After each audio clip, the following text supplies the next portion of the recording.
Mga kababayan, si Kamanong po, nagbabalik po inyong lingkod para po magkomento po sa inyo dito po sa Tambayang Makabayan. Magandang umaga po muna sa inyo, tanghali, hapon, gabi, at madaling araw po sa atin lahat. Sana po nasa maayos po tayong kalagayan, mga kababayan. Mag-umpisa na po tayo, komentuhan po natin mga tambay. Ito pong pahayag po na tinatawag pong tambaluslos mga tambay ay iginiit po na malinis daw po ang kanyang konsyensya. Wala raw po siyang kinalaman dito sa mga paratang ni Saldico. Wala silang kinalamang magpinsan mga katambay. Talagang si Saldico po'y ubod daw na sinungaling yata. At sila po ang mga politiko na dapat po nating paniwalaan mga kabayan. Pag sinabi po na sila po'y walang kinalaman sa korupsyon, malinis ang kanilang konsensya, ay maniniwala na po tayo pag sila po nagsalita. Mga kababayan, itong mga hayop na ito umano. Pakinggan po natin ang balita, ang tampahayag po ni Tambaluslos na tinatawag ng Vice President. Nanawagan ng pagiging mahinahon si dating Speaker Martin Romualdez sa harap ng tensyon sa politika at akusasyon ng umunoy budget insertion at katiwalian sa mga flood control project. Giit ni Romualdez na nanatiling malinis ang kanyang konsensya sa kabila ng mga akusasyon ni dating Ako Bicol Party List Representative Zaldico. Ayon sa kongresista, may tiwala siya sa proseso ng Independent Commission for Infrastructure, Department of Justice at Ombudsman, kaya patuloy ang kanyang kooperasyon. Yan po mga tambay, malaki po ang tiwala ng ni Tambaluslos sa Ombudsman, sa DOJ at sa ICI mga tambay. Napakalaki po ng tiwala. Ang tanong, pinagkakatiwalaan ka ba ng taxpayer, Tambaluslos? Pinagkakatiwalaan pa ba kayo magpinsan? Kaya nga yan, sunod-sunod na ang pag-aaklas at pagkukundina sa inyong magpinsan ng taong bayan. Hindi po ba? At bago po natin komentuhan si Tambaluslos, mga bayan, ay tingnan po natin ang kaganapan po sa Quirino Grandstand. Sa Quirino Grandstand po sa Miloneta ay halos po napupuno na po. At hindi po bababa ito mga tambay. Daan libo po ang dadalo po at patuloy po dumadami. Tingnan po natin, silipin po natin mga kabayan. Ito po, bago po natin komentuhan si Tambaluslos. Ito po mga kabayan, naka-drone po, din-drone po nila. At ito po, napakarami na po, putok na po sa tao at tuloy-tuloy po ang pagdating. Ito po mga kabayan. Ayan po ang drone sa Quirino Grandstand po mga tambay. Yan po, napakarami na pong tao at patuloy pong dumarami mga kabayan ang tao. Yan po sa Quirino Grandstand. Yan nga po yung sinasabi ni Tambaluslos mga tambay na napakalilinis po ng konsensya nila na magpinsan. At talagang si Saldico lang talaga mga kabayan ang magnanakaw at ulo. Si Saldico lang po talaga ang magnanakaw at ulo, mga kabayan, sa napakatindi pong mga insertion at korupsyon, flood control pa lang. Wala pa ang ibang proyekto ng gobyerno. Hindi pa po naimbestigan. Ang road to market, wala pa yan. Ang mga karsada, pati ang mga reflector sa karsada, at napakarami pa. May mga airport pa yan, may mga tulay pa yan. Hindi po ba? At isang damukal pa po. Pati po ang mga ayuda na pinamigay nila ay hindi pa rin naiimbestigahan. Hindi po ba? At hindi pa rin naiimbestigahan ang ginawa nilang pagkuha sa PhilHealth.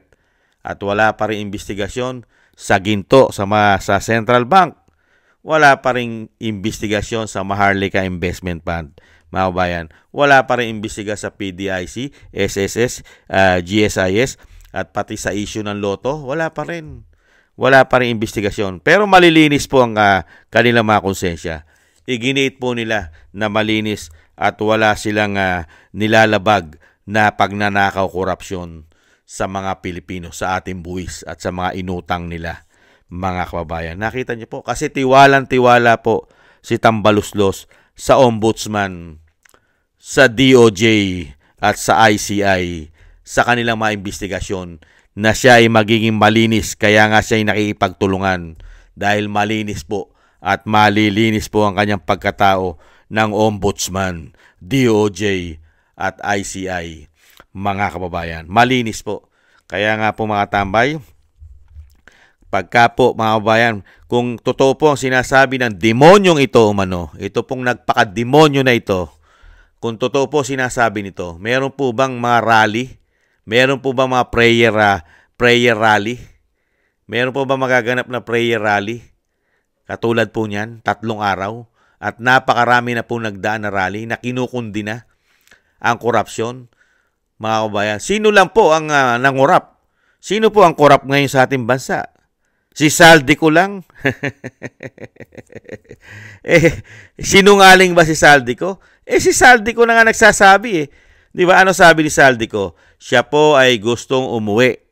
Kaya nga lang po, ayaw siyang pabalikin.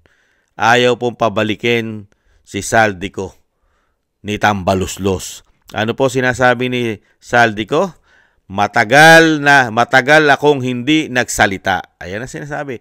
Dahil may direktiba o direktang utos sa akin. Tinawagan ako ni dating Speaker Martin Romualdez at sinabihan, stay out of the country. You will be well taken care of us. Mga kababayan, ayon po yan sa presidente raw po ng bansa. Be will taken care of us. Ibang klase po mga kababayan. Stay out of the country, mga kababayan. You will be well taken care of us. Ibang klase po. Tapos ngayon, ikaw pa tumawag kay Saldico. Mga kababayan, ito pong dating speaker na tinatawag na Tambaluslos at ayaw mong pabalikin si Saldico sa bansa. Mga kababayan. Pero ngayon, mga kabayan, kalat na rin po sa social media na ipagagamitan na raw po ng Interpol at pababalikin na si Saldico. Bakit? Para po siyempre, mga kabayan, patahimikin umano. Patahimikin. Di po ba? Kaya lang po, sana po magtagumpay po ang sunod-sunod po na ginagawa po nating rally. Mga kabayan, hindi na po pwede ang ganito pong pagsisinungaling. Ganito pong pambubudol sa mga Pilipino. Ganito pong kawawalang yan tao. Ubod ng walang hiya umano. At ubod ng mga sinungaling umano. At ubod ng mga magnanakaw umano. Itong mga tao na ito. Hindi na po dapat pagkatiwalaan ang mga ganitong klaseng lingkod bayan umano. Hindi na po. Mahirap na pong pagkatiwalaan ng mga hayop na yan umano. Sa dami po na nawalang pera sa ating bansa, mga kabayan, hirap nila at hirap na hirap nilang maibabalik yan dahil sila sangkot. Hindi po ba? Paano maibabalik ang isang damukal na ninakaw katulad ng sinasabi ni Saldico? 25 billion? Isang insertion pa lang? Paano pa yung iba? Di ba? 25 billion na agad ang nawala sa mga Pilipino? Nawala sa ating buwis, 25 billion agad? Napakabilis. Easy money. Tapos makakarinig ka sa mga hayop na ito, sa mga demonyong ito, mano, na malilinis ang konsensya. Ibang klase kayo. Tamaan kayo ng kulog at kidlat sa mga kasinungalingan ninyo. Kaya kumakapal na mga kaliskis nyo. Ang mga balat nyo ay nagiging balat buhaya na.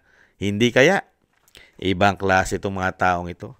Mga kababayan, ang pera ng taong bayan, ano yun, nawawala na lang ng parang bula? At ang mananagot lang kung sino ituturo ninyo?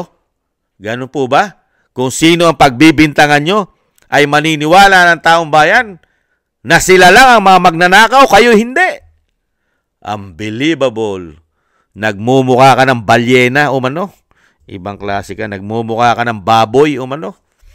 Hindi po ba mga kabayan? Ganyan po kawawalang hiya at kay kakapal na mga pagmumukha ng mga hayop na ito umano. Mga kabayan, para po ibalita pa sa atin na malilinis ang konsyensya nila. At tayo po ay maghinay-hinay sa mga ginagawa ng taong bayan ngayon na sila po ay kundinahin na sila'y magnanakaw. Bakit mo nga naman sila kukundinahin? Malilinis ang konsyensya nila, mga hayop sila umano. Mga kabayan, hindi nga malinis ang konsyensya nila dahil hindi malinis ang pagkakagawa ng pagnanakaw. Dahil sumingaw. Hindi po ba? Sumingaw kasi yung pagnanakaw nila Tapos sasabihin nila malinis.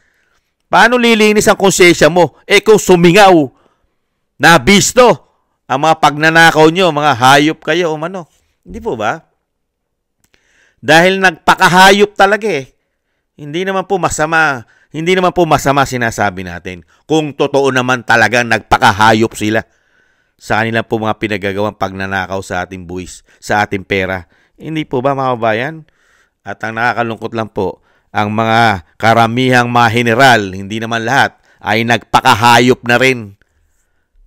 Pinotektahan pa mga hayop na magnanakaw na yan. Protektado pa nila. Hindi naman lahat ng mga men in uniform. Marami pa naman tayong matitino. Pero karamihan na nagpapagamit dahil po na nababayaran din yata ng malalaki pong mali-maleta na punong-puno po yata ng pera. Hindi po ba, mga kabayan? Kaya dito po, mga tambay, ano ang makikita natin sa mga hayop na ito? Makakahita lang po tayo at makakuha lang po tayo ng tunay na katarungan pag nawala na po sila sa kapangyarihan. Diyan niya sabihin na magiging malinis ang kanyang konsyensya. Lalong-lalo na po pagka si BP Sara na ang presidente, sa kanya sabihin na malinis ang konsyensya niya at kaya siyang ipagtanggol ng DOJ, ng Ombudsman. Saka na sinasabi nila ang ICI na sila ang gumawa at sila ang nagbuo. Yang mga hayop na yan, umano. Hindi po ba? Nakita niyo po kasi sinungaling ng mga lahing ito, umano. Ganyan po ba ang lahing yan? Ibang klase po ang mga lahi nila. Magmula sa puno, magmula sa ugat, hanggang puno, hanggang bunga, puro magnanakaw ang lahi nila, umano. Hindi po ba? Yung mga walang hiya na yan. Kaya nga po nagkaganito ang ating bansa. Puro kahihiyan ang binigay sa atin. Paghihirap, binaon tayo sa utang. Pinahirapan tayo at unti-unti pa tayong pinapatay sa kanilang mga proyekto, yung mga malilinis ang konsyensya ng mga hayop na yan. Pinapatay tayo sa mga programa nila na tayo ang gumagastos at tayo pa nagbabayad ng inutang nila, yung mga hayop na yan. Hindi po ba? Tapos sasabihin sa atin, malinis ang konsyensya nila. Ibig sabihin, si Saldi ko lang ang nagkapera? Sila hindi. Yung mga hindot na yan. Ang sarap pagtatadya ka na, no? Kung makikita mo lang na kayong dalawa lang, walang bodyguard, napakasarap na bugbugin na kung walang bodyguard. Hindi po ba? Baka po madagukan mo. Hindi po ba? Pagka ganyan isasagot sa'yo, ang pinag-uusapan ay trilyon, daan-daang bilyon. Tapos kayo ang may kapangyarihan, kayo ang may control. Tapos sasabihin mo sa taong bayan ngayon, galit na taong bayan sa ginawa niyong pagnanakaw. Tapos sasabihin mo sa amin, malinis ang konsyensya mo at maghinay-hinay kami. Hindot na ito. Ang sarap mong batukan kung wala kang gwardya. Hindi mo ba? Kung wala kang bodyguard, mababatukan ka talaga ng taong bayan. Baka matadyakan ka pa. Hindi po ba, mga kababayan? Ito mga hindot na ito. Kaya po, mga tambay, yan po. Patuloy po tayo at si Kamanong po ay patuloy po na nananalangin na mawakasan na po. At hindi po natin kailangan ang ganitong klaseng mga tao na malilinis ang konsyensya. Hindi po natin kailangan at hindi po kailangan ng bansang Pilipinas ang ganyang klaseng mga tao na malilinis ang konsyensya daw nila. Pagka po ang nagsalita ay DOJ daw, Ombudsman at ICI, ay malilinis at malinis ang kanyang konsyensya. Yang hayop na yan, umano, mga kababayan. Yan po, mga tambay, at patuloy po tayo na makikibalita at makiki-update po sa ating mga kababayan sa kaganapan po ng peaceful rally o prayer rally po ng INC. At syempre po ay makibalita rin po tayo maya-maya sa kaganapan po kung mga kababayan natin na nagtitipon din po sa panig po ng Metro Manila katulad po ng EDSA. Ingat-ingat po tayo, mga tambay, at ibinalita lang po natin at nagsalita po kasi ang Tambaluslos na talagang kinundinan niya po si Saldico ang mali-maletang pera na dinideliver po sa kanilang magpinsan. Mga kababayan, ibang klase. Kung sino yung nabigyan ng mali-maletang pera, mga kababayan, ay sila pang malilinis ang konsyensya ng mga hayop na yan. Hindi po ba? Ingat-ingat po mga tambay. Update po tayo. Maraming salamat po. Paalam po muna. Bye-bye.